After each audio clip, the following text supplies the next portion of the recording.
नमस्कार दोस्तों, स्वागत है यूट्यूब चैनल गोकुल स्टडी में। और कैसे हैं आप लोग? एकदम अच्छे होंगे, एकदम बढ़िया होंगे और पढ़ाई आपकी बढ़िया चल रही होगी। कमेंट हमेशा किया करो आप लोग कि वीडियो आपको कैसा लगा। लास्ट वीडियो आपने देखे होंगे किस तरीके से हम लोग सिस्टमेटिक वे से पढ़ते हुए चल रहे हैं। हमारे पास काइनेटिक एनर्जी क्या है, हमारे पास पोटेंशियल एनर्जी क्या है, पावर क्या होती है, उन सभी के बारे में हमने बात कर ली है। अपकेंद्रीय बल, अभिकेंद्रीय बल क्या हैं और किस प्रकार से न्यूटन की गति के नियम पूछे जाते हैं और कैसे एग्ज़ाम में आते हैं, उन सभी के बारे में हमने बात की है। तो आप लोग जब तक कंप्लीट वीडियो नहीं देखोगे तो चीज़ें समझ में कैसे आ सकती हैं आपको। पढ़ो चाहे आप लोग किसी से भी, कंप्लीट आप लोग पढ़ोगे, सिस्टम से आप लोग पढ़ोगे, शुरुआत से आप लोग पढ़ोगे तो कोई भी फैकल्टी है आपको सिखा के ज़रूर छोड़ेगी। ये नहीं कि मैं ही ठीक हूँ, ऐसा कोई नहीं है। पर आप लोग किसी से भी पढ़ो, स्टार्टिंग से पढ़ो और जो भी आप लोग सीखोगे शुरुआत से देखोगे तो पक्का आपको हर एक फैकल्टी सिखा देगी, ये गारंटी है। कोई भी फैकल्टी से आप लोग पढ़ो, पर आप लोग पढ़ाई करो। जब तक आप लोग पढ़ाई नहीं करोगे तो सिलेक्शन थोड़ा मुश्किल है। तो इस समय यूपी पुलिस की वैकेंसी आ जाएंगी 26,000, उनके बारे में भी हम लोग बात कर लेंगे। बाकी मैंने पोस्ट आपके लिए डाली है, 17 मार्च की अपडेट थी, वो मैंने आपके लिए पोस्ट कर दी है। बाकी आज हम लोग पढ़ेंगे किसके बारे में? ग्रह और उपग्रह के बारे में। हमारे पास क्या होते हैं ग्रह और क्या होते हैं हमारे पास उपग्रह, उनके बारे में हम लोग आज पढ़ने वाले हैं। तो कंप्लीट ही वीडियो आप लोग देखना ताकि आपको मैं अच्छे से समझा पाऊँ। तो अब हम लोग बात करते हैं किसके बारे में?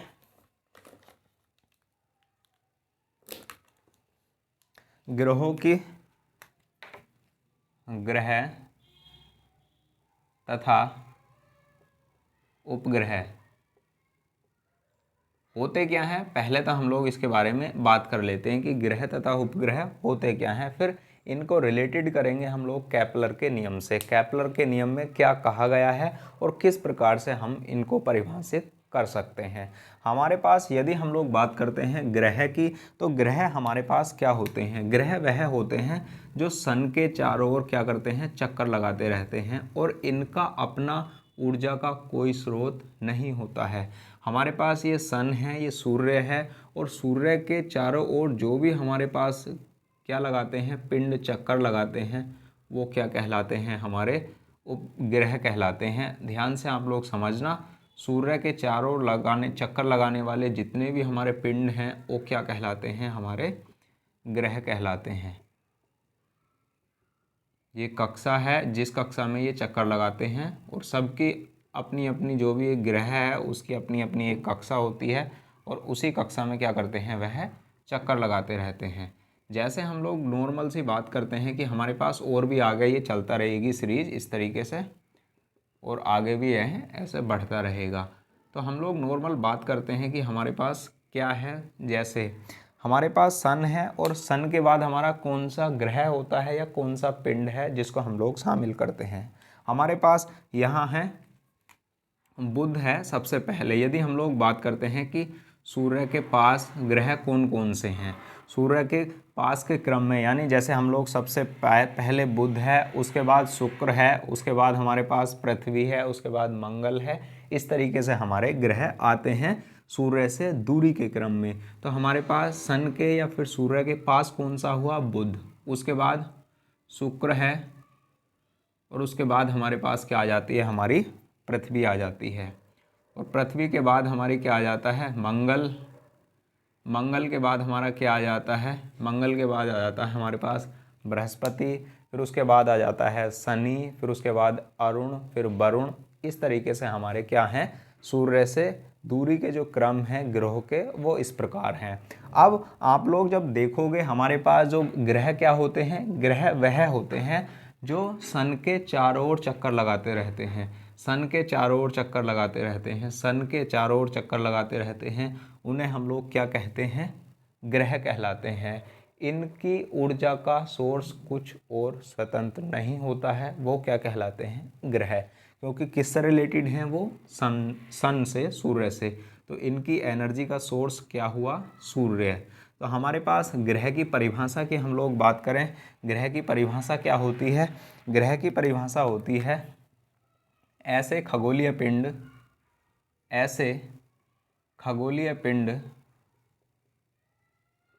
जिनका अपना कोई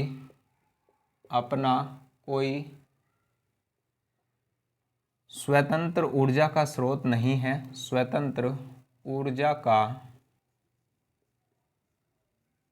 स्रोत नहीं है, जो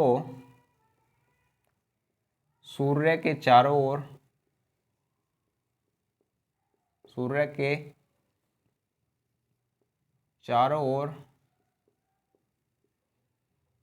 स्वतंत्र रूप से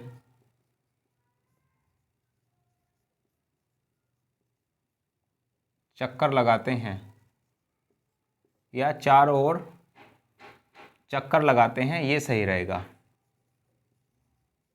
चक्कर लगाते हैं। स्वतंत्र रूप से आप लोग ऐसे कह सकते हैं, स्वतंत्र का मतलब है कि बुध शुक्र से स्वतंत्र है, पृथ्वी शुक्र से स्वतंत्र है, शुक्र पृथ्वी से, बुध से, शनि से स्वतंत्र है। इस तरीके से आप लोग समझ सकते हो जो स्वतंत्र मैंने वहाँ पर लिखा था। बाकी परिभाषा के अकॉर्डिंग ये लिखना चाहो या पहले वाली परिभाषा लिखना चाहो, दोनों ठीक हैं। कारण है इसका, देखो तो ग्रह क्या कहलाते हैं? ऐसे खगोलीय पिंड या फिर जिनका अपना कोई स्वतंत्र ऊर्जा का स्रोत नहीं है और वो किसके चारों ओर चक्कर लगाते हैं? सन के चारों ओर चक्कर लगाते हैं। वह क्या कहलाते हैं? हमारे ग्रह कहलाते हैं। अब हमारे पास बात आती है कि उपग्रह क्या कहलाते हैं? हमारे सैटेलाइट हम लोग किन को बोलते हैं? सैटेलाइट या फिर उपग्रह हम लोग उनको बोलते हैं जो इन ग्रहों के चारों ओर चक्कर लगाते रहते हैं। और हमारे पास यदि हम लोग सन की बात करें तो सन क्या है? एक तारा है हमारे पास, एक क्या है? सूर्य तारा है। और एक तारा के चारों ओर चक्कर लगाने वाले पिंड या सूर्य के चारों ओर चक्कर लगाने वाले पिंड को हम लोग क्या बोलते हैं? उपग्रह कहते हैं। और इन उपग्रह के चारों ओर जो चक्कर लगाने वाले पिंड हैं, खगोलीय पिंड, जैसे हमारे पास ये पृथ्वी है और पृथ्वी के चारों ओर चक्कर कौन लगाता है? तो पृथ्वी के चारों ओर चक्कर लगाने का कार्य किसका होता है या कौन करता है? यह करता है हमारे पास एक पिंड जिसको हम लोग बोलते हैं चंद्रमा। तो चंद्रमा क्या कहलाता है? मून क्या कहलाता है? हमारा मून। चंद्रमा क्या कहलाता है? पृथ्वी के चारों ओर चक्कर लगाने वाला पिंड। और यह क्या कहलाएगा? चंद्रमा। और इसको हम लोग क्या कहेंगे? उपग्रह। कहने का मतलब है जो हमारे पास सूर्य के चारों ओर चक्कर लगाते हैं वो ग्रह कहलाते हैं, और ग्रह के चारों ओर चक्कर लगाने वाले खगोलीय पिंड क्या कहलाते हैं? हमारे उपग्रह कहलाते हैं, सैटेलाइट कहलाते हैं। इस बात को आप लोग समझना। तो इसकी परिभाषा आप लोग लिखना चाहो उपग्रह की, तो क्या परिभाषा बनेगी? उपग्रह की परिभाषा बनेगी हमारे पास ग्रह के चारों ओर या ग्रहों के चारों ओर चक्कर लगाने वाले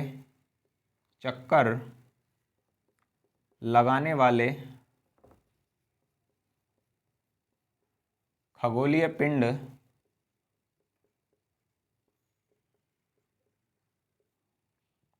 उपग्रह कहलाते हैं। उपग्रह कहलाते हैं। इस बात को आप लोग याद रखना।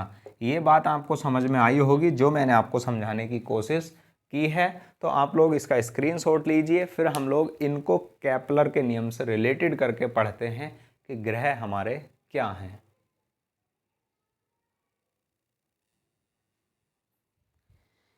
अब हम लोग ग्रह को किससे रिलेटेड करके पढ़ते हैं? केपलर के नियम से हम लोग उनको रिलेटेड करके पढ़ते हैं।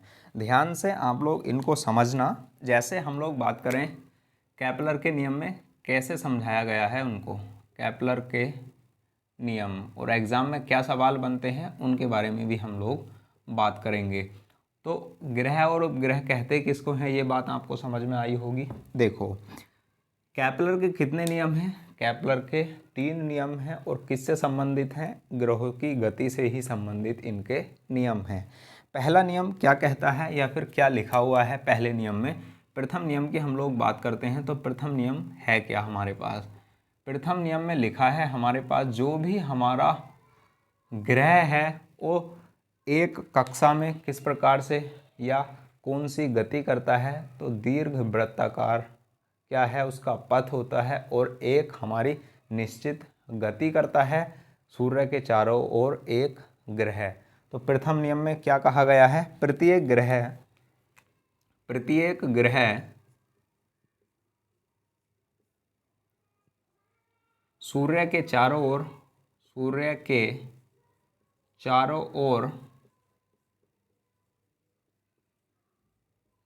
एक दीर्घ वृत्ताकार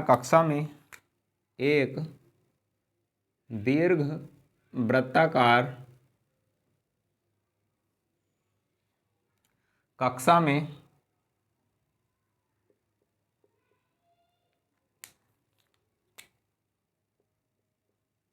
चक्कर लगाता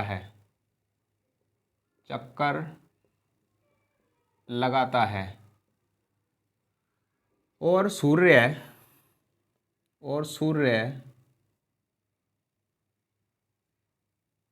एक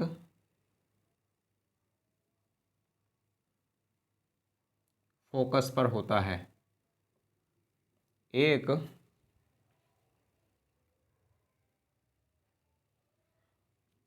एक फोकस पर होता है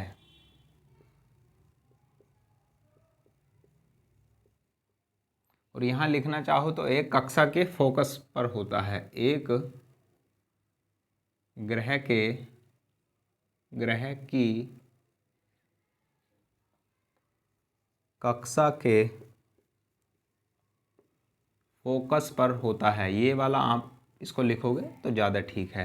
तो प्रत्येक ग्रह जो होता है हमारे पास, जैसे ये सन है और सन के चारों ओर हमारे पास क्या लगाते हैं, ये चक्कर जो लगाने वाले ग्रह हैं, तो इनकी गति, इनका जो पथ होता है वो कैसा पथ है? दीर्घ वृत्ताकार पथ कहलाता है। इसको किस में बताया गया है? प्रथम नियम में बताया गया है। और हमारे पास सेम जो दूसरे नियम की हम लोग बात करते हैं, तो दूसरा नियम हमारे पास क्या बताया गया है? दूसरे नियम में कहा गया है जो प्रत्येक हमारा उपग्रह होता है वो समान समय अंतराल में समान क्षेत्रफल को क्रॉस करता है। कहने का मतलब क्या है? जैसे हमारे पास ये सन है, इसको हम लोग पॉइंट मान करके चल सकते हैं। सन को छोटा पॉइंट आप लोग मान लो तो ज़्यादा आपको समझ में ये आएगा। जैसे हमारे पास ये सन है और सन, इसको भी एक हम लोग एक ही ऑर्बिट लेकर के चलते हैं, एक ही हम लोग कक्ष लेकर के चलते हैं। हमारे पास ये सन है और उसके चारों ओर, इसको थोड़ा सा, ये क्या है हमारे पास? सन है रेड, और ये क्या है? हमारी एक कक्षा है ग्रह की। दीर्घवृत्ताकार बना लो आप ऐसे। हमारे पास ये, जब हमारे पास सन यहाँ पर होगा, ध्यान से आप लोग समझ, हमारे पास सन ये है और उपग्रह यहाँ पर होगा। उपग्रह हमने यहाँ मान ली पृथ्वी यहाँ पर थी हमारी, और कुछ समय के बाद हमारे पास पृथ्वी चलकर कहाँ पर आ गई है? इस पॉइंट पर भी आएगी कहीं ना कहीं, प्रत्येक पॉइंट पर आती रहेगी पृथ्वी, ऐसी कोई बात नहीं है। यहाँ पर आई तो पॉइंट ये ए मान लिया हमने, उसके बाद बी पॉइंट पर आई, उसके बाद सी पॉइंट पर आई, उसके बाद हमारी कहाँ पर आ गई? यहाँ पर डी पॉइंट पर आ गई।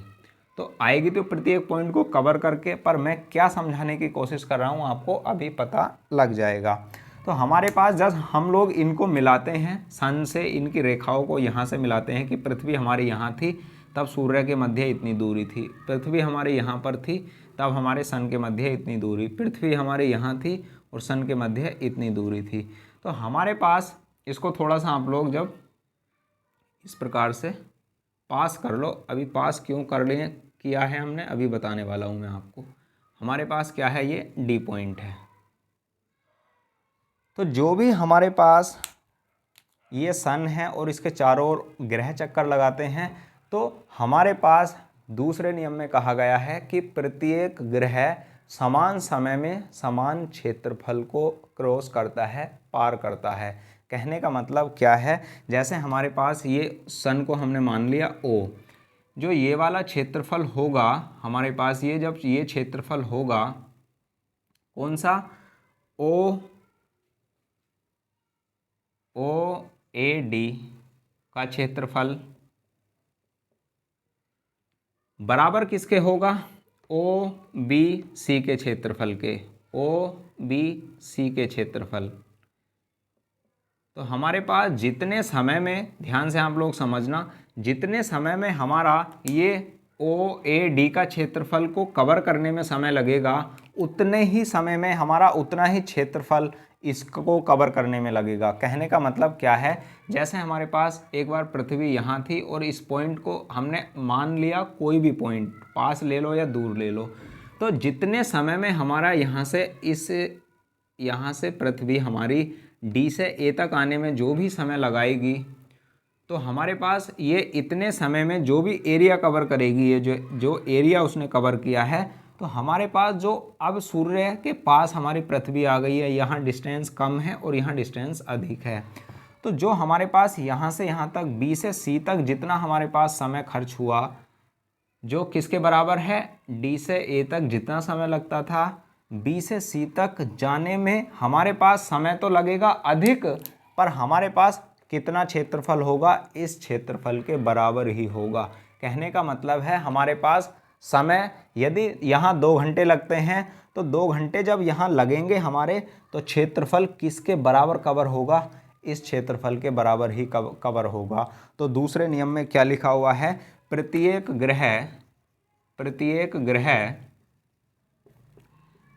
ग्रह समान समय में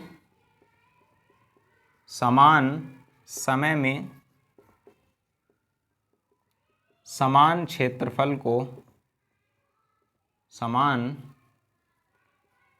क्षेत्रफल को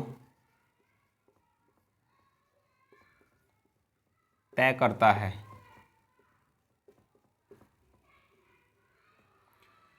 प्रत्येक ग्रह समान समय में समान क्षेत्रफल को क्या करता है, तय करता है। ये यहाँ पर दूसरे नियम में बताया गया है, और यहाँ पर कोणीय संवेग इसका संरक्षित रहता है। ये बात आप लोग यहाँ लिख लेना। इसका कोणीय संवेग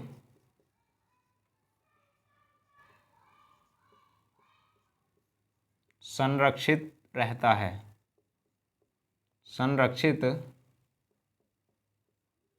है, इस बात को आप लोग याद रखना। तो हमारे पास पहले नियम में तो है प्रत्येक ग्रह दीर्घवृत्ताकार कक्षा में घूमता है, और दूसरे नियम में कहा गया है कि जितने समय अंतराल में कोई भी हमारा ग्रह दूर है और जो भी हमारे पास डिस्टेंस या फिर एरिया कवर करता है, तो हमारे पास आने पर भी उतने ही समय अंतराल में समान क्षेत्रफल ही कवर होगा। ये दूसरे नियम में बताया गया है, किसी भी उपग्रह के द्वारा, ये नहीं पृथ्वी, कोई भी उपग्रह यहाँ पर आप लोग ले सकते हो। तो हमारे पास यहाँ क्या बताया गया है, प्रत्येक ग्रह समान समय में समान क्षेत्रफल को तय करता है। और यहाँ पर ग्रह की क्षेत्रीय चाल नियत रहती है।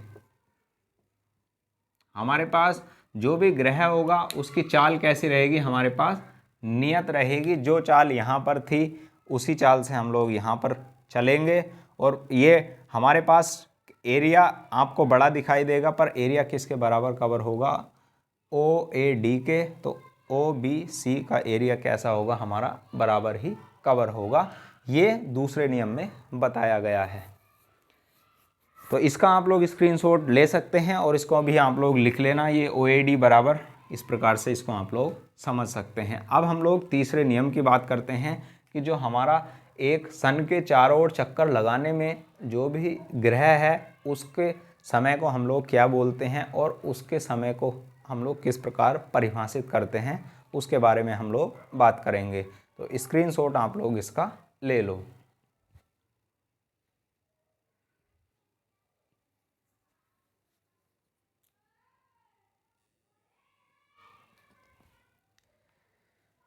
तो हमारे दोनों नियम आपको समझ में आए होंगे, मतलब क्या होते हैं केपलर के दोनों नियम जो ग्रहों से संबंधित हैं। और यहाँ पर देखो आप लोग, यदि आपसे पूछ लिया जाए दूसरे नियम से ही रिलेटेड पॉइंट है ये, कि हमारे पास जैसे ये क्या है, हमारे पास सन है और सन के चारों ओर कौन चक्कर लगाते हैं, उपग्रह चक्कर, ग्रह चक्कर लगाते हैं। इस बात को आप लोग याद रखना। और इनकी कक्षा कैसी होती है, दीर्घ वृत्त के आकार की होती है। कहने का मतलब है लंबा वृत्त कवर करेंगे ये इस प्रकार से दीर्घ वृत्ताकार में। तो सन यहाँ हमारे पास पॉइंट क्या था, ये ए था, और ये पॉइंट क्या है हमारे पास, बी है, और ये पॉइंट क्या है हमारे पास, सी है, और हमारे पास ये पॉइंट क्या है, डी।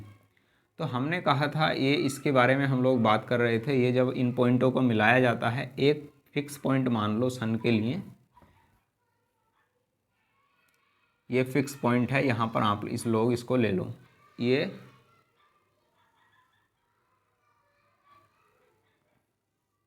तो यहाँ पर इसकी क्षेत्रीय चाल या क्षेत्रीय वेग कैसा रहता है, नियत रहता है, हमारे पास कांस्टेंट रहता है। तो यहाँ पर नियत वेग तो होता ही होता है, पर जब हमारे पास ये सन के पास हमारे पास पृथ्वी आ जाती है, सन के पास कहने का मतलब है, अब आप लोग बताओ, जैसे हमारे पास ये सन है, यहाँ पर सन है, तो हमारे पास मैक्सिमम कंडीशन यहाँ पर आ सकती है पृथ्वी, यहाँ तक आ सकती है हमारी अर्थ, क्या आ सकती है, अर्थ। यदि हम लोग लेते हैं अर्थ को कि एक ग्रह अर्थ है जो घूम रहा है सन के चारों ओर, और एक हमारे पास मैक्सिमम की कंडीशन कहाँ पर आ सकती है, यहाँ पर अर्थ।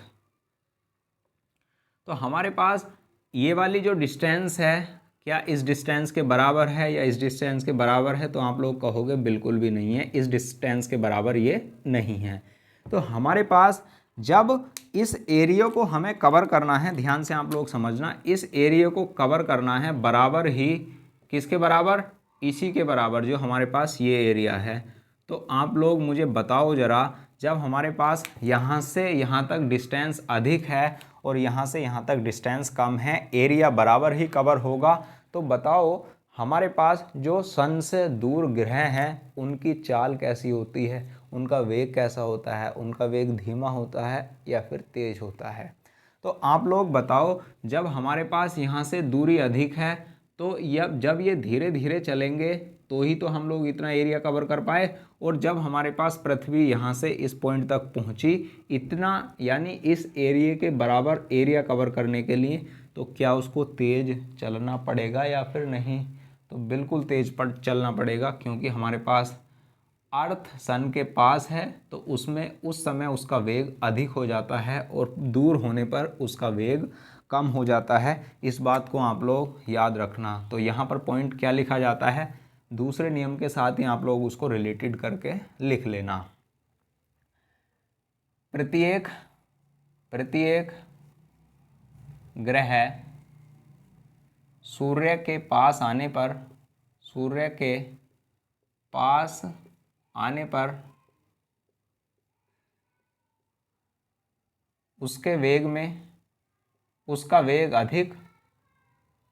उसका वेग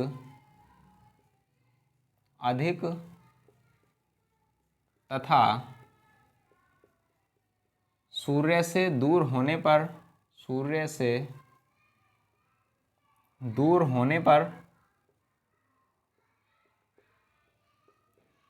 उसका वेग कम हो जाता है। इस बात को आप लोग याद रखना। कहने का मतलब हमारे पास क्या है, जब सन के पास हमारा ग्रह होगा तो उसकी स्पीड, उसकी वेलोसिटी बढ़ जाएगी, और जब दूर होगा तो उसकी वेलोसिटी क्या हो जाएगी, कम हो जाएगी। इस बात को आप लोग याद रखना, तभी ये समान समय में समान क्षेत्रफल पार कर पाएगा। ये बात आपको समझ में आई होगी। अब हम लोग बात करते हैं तीसरे नियम की, बिल्कुल इसी से रिलेटेड है तीसरा नियम, आसान है, बहुत ही आसान। तीसरा नियम क्या है, उसमें क्या कहा गया है, तृतीय नियम के बारे में जो बताया गया है, तृतीय नियम में ये बताया गया है कि जो भी हमारे पास ग्रह सूर्य के चारों ओर चक्कर लगाते हैं, उस जो भी जितने समय में ये चक्कर लगाते हैं, पूरा एक चक्कर कंप्लीट करते हैं, उसको हम लोग बोलते हैं ग्रह का परिक्रमण काल। कहने का मतलब क्या है, एक हमारे पास ये सन है और हमारे पास इस सन के चारों ओर जब ये हमारे पास अर्थ पूरे चक्कर लगाकर आएगी, इसी पॉइंट पर, इससे ही शुरू किया उसने और वापस इसी पॉइंट पर आ गई, तो इसको पूरा, इसका जो समय होगा उसका समय क्या कहलाएगा, हमारा परिक्रमण काल कहलाएगा। कहने का मतलब है प्रत्येक ग्रह को एक चक्कर पूरा करने में जितना समय लगता है उस समय को परिक्रमण काल कहते हैं। ये ही तीसरा नियम है, इस बात को आप लोग याद रखना। तो क्या है हमारे पास तीसरा नियम? तीसरा नियम क्या है, प्रत्येक ग्रह सूर्य के चारों ओर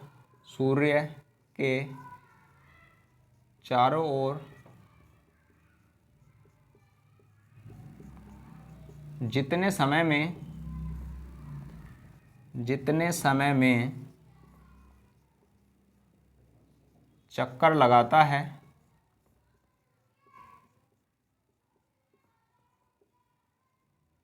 उसे उसका परिक्रमण काल कहते हैं। परिक्रमण काल कहते हैं। उसका टाइम पीरियड हम लोग इसको बोलते हैं कि इतने समय में ये चक्कर पूरा करके आएगा। जैसे हम लोग बात करते हैं कि हमारे पास जो भी ग्रह हैं, जैसे बुध है उसका टाइम अलग है, टाइम पीरियड उसका अलग है। शुक्र है उसका टाइम पीरियड अलग है। हमारे पास पृथ्वी है उसका टाइम पीरियड अलग है। मंगल है उसका टाइम पीरियड अलग है। हमारे पास बृहस्पति है उसका टाइम पीरियड अलग है। शनि है उसका टाइम पीरियड अलग है। अरुण है उसका टाइम पीरियड अलग है। और वरुण ग्रह है उसका टाइम पीरियड अलग होता है। यानी जैसे जैसे हम लोग बात करते हैं इनकी डिस्टेंस पर, कि इनकी डिस्टेंस जैसे बढ़ती है इनका परिक्रमण काल भी बढ़ना शुरू हो जाता है। और यहाँ पर क्या बताया गया है, इस बात के साथ साथ ये बताया गया है कि परिक्रमण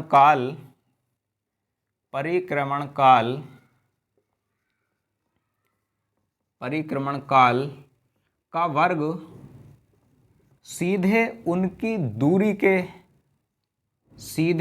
दूरी के जैसे हम लोग यहाँ की बात करते हैं उनकी दूरी के औसत दूरी के परिक्रमण काल का वर्ग, ऐसे लिखो आप लोग। पहले एक बार परिभाषा लिखता हूँ, उसके बाद आप लोग इसको समझ पाओगे। यहाँ लिखता हूँ, परिक्रमण काल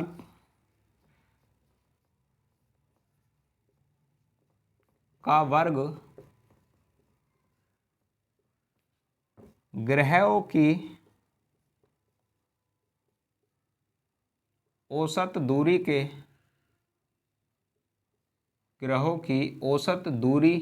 r के, यहाँ t लिख लो, परिक्रमण काल t, औसत दूरी r के घन के सीधे समानुपाती होता है। सीधे समानुपाती होता है। हमारे पास इसको हम लोग कैसे समझ सकते हैं, हमारे पास कोई भी परिक्रमण काल है कितना t, हम लोग इसको कह सकते हैं कि किसी भी हमारे पास ग्रह का परिक्रमण काल कितना है t, और उसका वर्ग किसके सीधे समानुपाती होता है, जो उसके यानी सन के और जो हमारे पास अर्थ है या कोई भी ग्रह है उसके बीच की दूरी के घन के सीधे कैसा होता है, समानुपाती होता है। औसत दूरी के समानुपाती होता है। कहने का मतलब क्या है, मैक्सिमम और मिनिमम जितनी डिस्टेंस होगी उनका सम और हाफ हम लोग औसत कैसे निकालते हैं।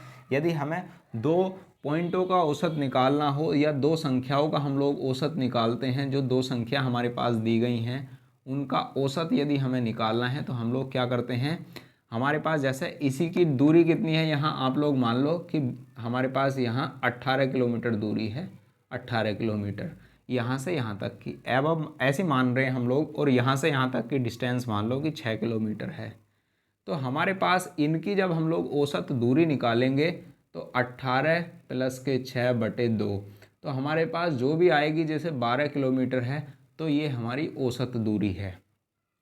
अब यहाँ पर इसको कैसे समझाया गया है कि हमारे पास परिक्रमण काल किस पर डिपेंड होता है, उसके वर्ग के और हमारी जितनी रेडियस है उसके घन के सीधे समानुपाती होता है। इसका मतलब क्या है, यहाँ से क्या समझ में आता है, यहाँ से समझ में आता है जितनी हम लोग रेडियस बढ़ाएंगे, जितनी हम लोग दूरी बढ़ाएंगे, जितनी औसत दूरी हम लोग बढ़ाएंगे, परिक्रमण काल का मान भी उतना ही बढ़ता जाएगा। जितनी हम लोग दूरी को कम करेंगे उतने ही परिक्रमण काल का मान घटता जाएगा। इससे यहाँ ये परिभाषित होता है। तो पहले हम लोग यहाँ कैसे इसको लिख सकते हैं, इसको हम लोग जैसे बुध से आप लोग समझ सकते हो कि बुध का परिक्रमण काल कितना होता है। बुध का परिक्रमण काल, जो बुध ग्रह है उसका परिक्रमण काल कितना होता है, उसका परिक्रमण काल होता है सबसे कम मात्र 88 दिन। और ऐसे ही हमारे पास यदि हम लोग सबसे दूर ग्रह कौन सा है, हमारा सबसे दूर ग्रह है वरुण, और वरुण ग्रह सबसे दूर होने के साथ ही इसका परिक्रमण काल भी कितना है, इसका परिक्रमण काल भी सबसे अधिक है। और सबसे अधिक कितना है, 167 वर्ष है इसका परिक्रमण काल। कहने का मतलब है इसको एक चक्कर पूरा करने में वरुण ग्रह को सूर्य का एक पूरा चक्कर कक्षीय जो हमारी परिधि है उसको कवर करने के लिए 167 वर्ष लगते हैं, जबकि हमारे पास 88 दिन किसको लगते हैं, केवल और केवल सन के चारों चक्कर लगाने में हमारे पास बुध ग्रह को लगते हैं। क्योंकि बुध ग्रह सन के सबसे पास है तो इसलिए इसकी औसत दूरी भी कम है, और औसत दूरी कम है तो इसका परिक्रमण काल भी कम है।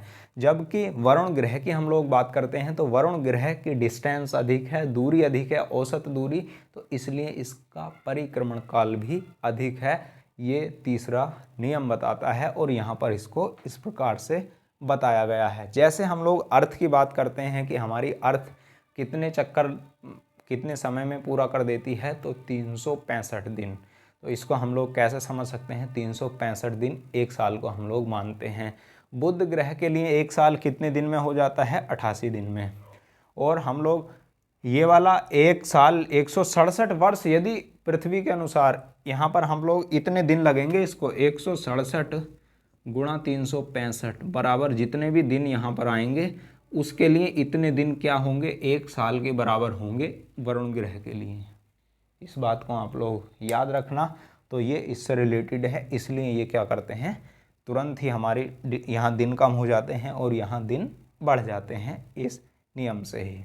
ध्यान देना और समझना कैसे हम लोग इसको समझ सकते हैं और एग्ज़ाम में कैसे हमारा सवाल यहाँ से बन सकता है। सीधे तौर पर दो उपग्रहों की तुलना में कैसे वो कह सकता है कि यदि किसी उपग्रह की दूरी पृथ्वी की तुलना में 4 गुनी है, 2 गुनी है, 3 गुनी है, तो वहाँ परिक्रमण काल में कितना अंतर आएगा, इस प्रकार का सवाल बन सकता है।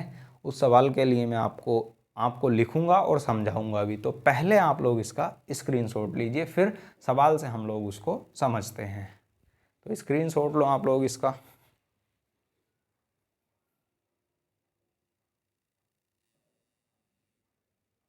अब हम लोग इसको एक क्वेश्चन से समझते हैं कि कैसे हमारा सवाल वहाँ पर आ सकता है। ऐसा ही लिखा मिलेगा आपको सवाल, एक ग्रह पृथ्वी की तुलना में सूर्य से 4 गुना दूरी पर है। यानी कहने का मतलब है जितनी हमारे पास ये सन है, ये हमारे पास क्या है, सन है, और सन के बाद हम लोग किसको मान करके चलेंगे, हम लोग मान करके चलेंगे पृथ्वी को। हमारे पास ये पृथ्वी है और पृथ्वी की जो भी औसत दूरी है हमारे पास उससे 4 गुना दूरी पर हमारा क्या है, एक कोई भी हमारे पास और ग्रह है, और इससे 4 गुना दूरी पर एक ग्रह होने के साथ वो जो 4 गुना दूरी पर है वह एक चक्कर, जो पूरा परिक्रमण काल जिसको हम लोग कह सकते हैं, एक चक्कर कितने समय में लगाएगा, ये आपको बताना है। और बहुत ही आसान है और सवाल किससे होगा, टी स्क्वायर समानुपाती आर स्क्वायर से रिलेटेड सवाल है, उससे ये सवाल होगा। तो आप लोग मुझे बताओ, यदि हम लोग पृथ्वी की बात करते हैं कि तो पृथ्वी कितने समय में एक चक्कर लगाती है, तो हम लोग इसको पृथ्वी के लिए T1 ले सकते हैं कि इसका परिक्रमण काल कितना है। पृथ्वी का परिक्रमण काल होता है पृथ्वी का 1 वर्ष। कितना होता है? 1 वर्ष या 365 दिन। तो 1 वर्ष हम लोग इसको लेकर के चल सकते हैं। परिक्रमण काल T1 कितना होगा? 1 वर्ष। अब हमारे पास दूरी कितनी है? हम लोग दूरी मान सकते हैं औसत दूरी हमारी कितनी है? औसत दूरी है हमारे पास r। हमारे पास क्या मान सकते हैं? हम लोग उसको r मान सकते हैं। अब यदि परिक्रमण काल की बात की जाती है हमारे पास अर्थ के लिए, तो क्या आएगा हमारे पास? अर्थ का परिक्रमण काल होगा T1 का स्क्वायर समानुपाती R1 की क्यूब। ये हमारे पास होगा। अब यहाँ पर हम लोग बात करते हैं कंपेयर में, किसके लिए? जो हमारे पास जो दूसरा उपग्रह है सेकंड वाला, उसका परिक्रमण काल क्या करना है? हमें निकालना है कि परिक्रमण काल कितना समय में पूरा कर लेगा। परिक्रमण काल T2 हमें निकालना है। अब औसत दूरी हमारे पास कितनी है? औसत दूरी हमारे पास जितनी हमारी पहले वाली दी गई थी उसका 4 गुना है। अब यदि इसका परिक्रमण काल हमें निकालना है तो इसका परिक्रमण काल कितना होगा? इसका परिक्रमण काल होगा T2 का स्क्वायर इंटू हमारे पास जो रेडियस है। तो रेडियस हमारे पास कितनी है? पहले वाली का 4 गुना, तो डायरेक्ट हम लोग यहाँ पर 4 गुना ही लिख लो, इसका क्यूब। ये होगा हमारे पास। अब ये तो हमारे पास हो गई कि कितने गुना है? 4 गुना है क्या हमारे पास? रेडियस। अब हम लोग यहाँ पर बात करते हैं कि इसको हम लोग निकालेंगे कैसे। तो ये बात आप लोग समझ गए होंगे। इसको मैं हटाता हूँ यहाँ से, थोड़ा सा यहाँ पर लिखने की कोशिश करता हूँ। देखो हमारे पास यदि हमें टाइम निकालना है तो हम लोग क्या करेंगे? T1 का स्क्वायर बराबर के हम लोग क्या करेंगे? यहाँ कोई भी कॉन्स्टेंट आप लोग इसको मान लो, या जी यहाँ पर आप लोग ले लो। सार्वत्रिक गुरुत्वाकर्षण नियतांक हम लोग ले सकते हैं जी, और R1 का क्यूब। और दूसरा हम लोग यहाँ T2 की कंडीशन में भी क्या ले सकते हैं? T2 का स्क्वायर बराबर के जी R, और R में क्या है हमारे पास? 4 का क्यूब क्या हो जाएगा? 4 का क्यूब हो जाएगा 64 या 64, और हमारे पास R क्यूब। अब हम निकालने के लिए क्या कर सकते हैं? इनको हम लोग डिवाइड कर सकते हैं, इनको रेशियो में बना सकते हैं। अब हमें वैल्यू निकालनी है किसकी? T2 की वैल्यू निकालनी है, और T1 की वैल्यू कितनी दी गई है? T1 की वैल्यू दी गई है 1 साल। तो यहाँ हम लोग क्या रखेंगे? 1 साल हम लोग यहाँ पर रखेंगे। तो हमारे पास 1, और हमारे पास नीचे T स्क्वायर है, और बराबर में क्या लिखा हुआ हमारे पास? ये G से ये कट जाएगा, G R1 Q से। तो हम पहले वाली रेडियस R1 ले लो या केवल R ले लो, तो यहाँ दोनों रेडियस उससे 4 गुना है, तो ये भी कट जाएगी इससे। तो हमारे पास क्या बचेगा? यहाँ बचेगा 1/64। अब T स्क्वायर बराबर, यदि हम लोग इनको अपोजिट या पलट करके लिखते हैं या फिर इसको क्रॉस मल्टीप्लाई करते हैं, तो T2 स्क्वायर बराबर हमारे पास क्या आ जाएगा? 64। अब हमें T की वैल्यू निकालनी है, तो T का मान कितना आ जाएगा? T से 64 का हमारे पास रूट निकालना है, तो T2 की वैल्यू क्या आ जाएगी हमारे पास? T2 की वैल्यू आ जाएगी 8, और 8 किस में आ जाएगी? ईयर में, यानी वर्ष में। 8 वर्षों में वह उपग्रह कंप्लीट एक परिक्रमा काल चक्कर लगाएगा या पूरा करेगा जो सूर्य पृथ्वी से 4 गुना दूरी पर था सूर्य की तुलना में। कहने का मतलब क्या है? सन से पृथ्वी 8 दूरी पर थी औसत, और एक जो उपग्रह था, एक ग्रह था सन से कितनी, अब जितनी पृथ्वी की रेडियस थी उससे 4 गुना और दूर है इसकी तुलना में। तो एक रेडियस ये, और यहाँ से 3 और है, तो यहाँ से सूर्य से कितनी दूरी पर हुआ? ये 4 गुना दूरी पर।